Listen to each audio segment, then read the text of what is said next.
El Espacio de Comunicación Insular, Espacio Insular, y la Asociación Mundial para la Comunicación Cristiana, UAC, con el apoyo solidario de Pan para el Mundo, presentan Historias de vida que construyen el buen vivir. Vivencias, solidaridad, aportes desde la cultura y las experiencias que hacen a las personas constructoras del buen vivir.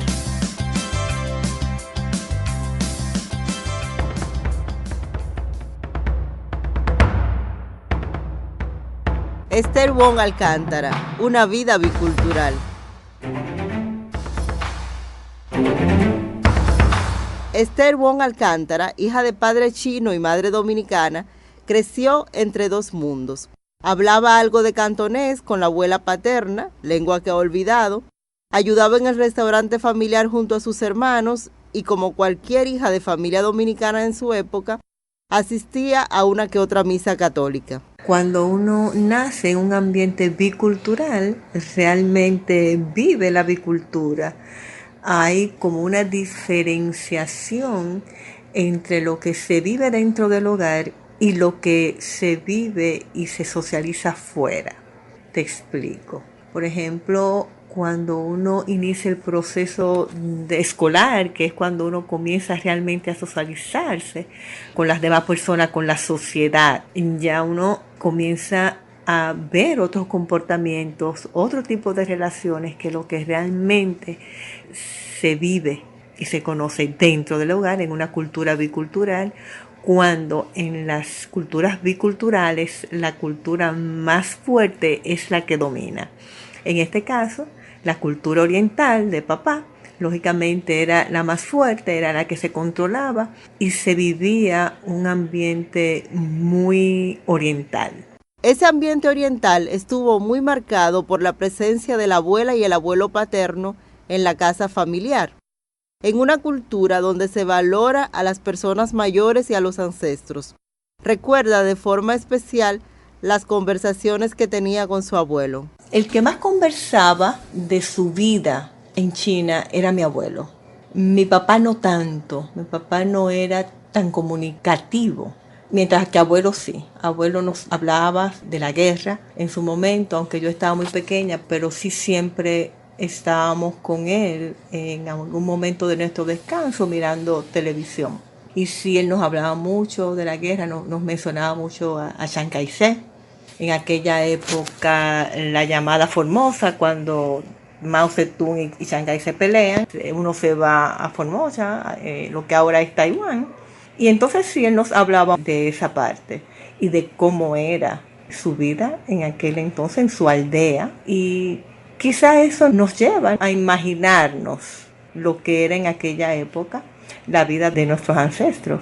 Dice que las dos culturas le aportaron herramientas para enfrentar tanto su vida personal como la profesional. Herramientas de la cultura, la tolerancia, la discreción, la disciplina, y no lo puedo negar y tampoco me siento como vanidosa de ser trabajadora.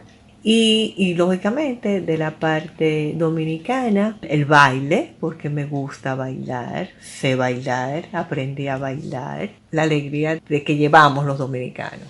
¿Es una herramienta útil? Sí, me parece que sí, que es una herramienta útil, porque cuando se expresa la alegría, creo que hay una manera de poder acercarse a los demás y de poder hacer que las relaciones sean mucho más cercanas y agradables.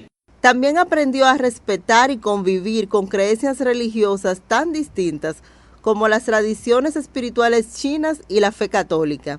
Su madre respetó la espiritualidad china y su padre la fe católica. No había una relación dominante en ninguna de las dos. ¿Por qué? Porque de igual manera cuando nosotros teníamos que hacer las celebraciones que se hacen, la vivíamos y la disfrutábamos de igual manera. Y nosotros de igual manera cuando había que ir a la iglesia, igual papá y abuelo iban a la iglesia con nosotros. La vivencia de la biculturalidad influyó además en el rumbo de su carrera. Estudió psicología y se graduó con una tesis sobre satisfacción marital en parejas dominico-chinas.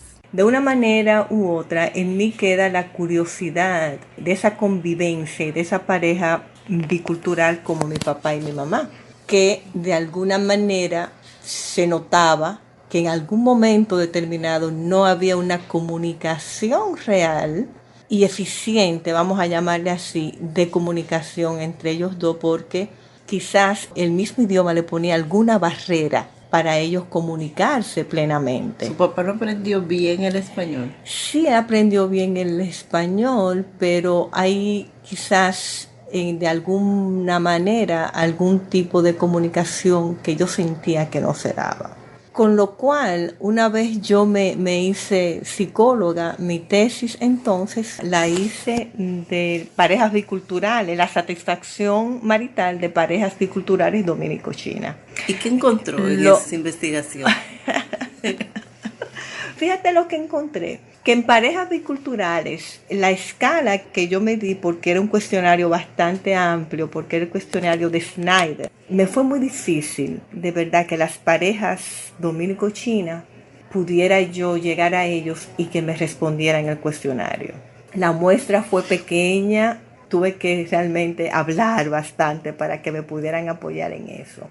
Y la escala, fueron 2 o 3 escalas que yo pude tomar para eso. ¿Qué encontré? Que la satisfacción no importa la biculturalidad. Si hay entendimiento y hay química, puede haber muy buena relación y muy buena satisfacción marital. Cuando hablo de satisfacción marital, no hablo de sexo.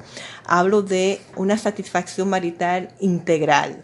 Llámese convivencia, llámese relaciones con los hijos, llámese relaciones entre la misma pareja, llámese relaciones con las familias. Eso es una satisfacción marital completa, integral, no solamente sexual. Esther Wong Alcántara sigue honrando a sus ancestros chinos desde su amistad con otros descendientes de inmigrantes. Siempre me mantengo con mis amigas, igual que yo, descendientes, que en su momento hubo quizá una separación, pero volvimos a reunirnos y eso nos ha dado la oportunidad, primero, de honrar a nuestros ancestros y de mantener un poquito viva esas creencias y esa cultura, esos años nuevos chinos que a veces nos juntamos y los celebramos como los celebraban papá, abuelo, y nos acercamos a eso de esa manera.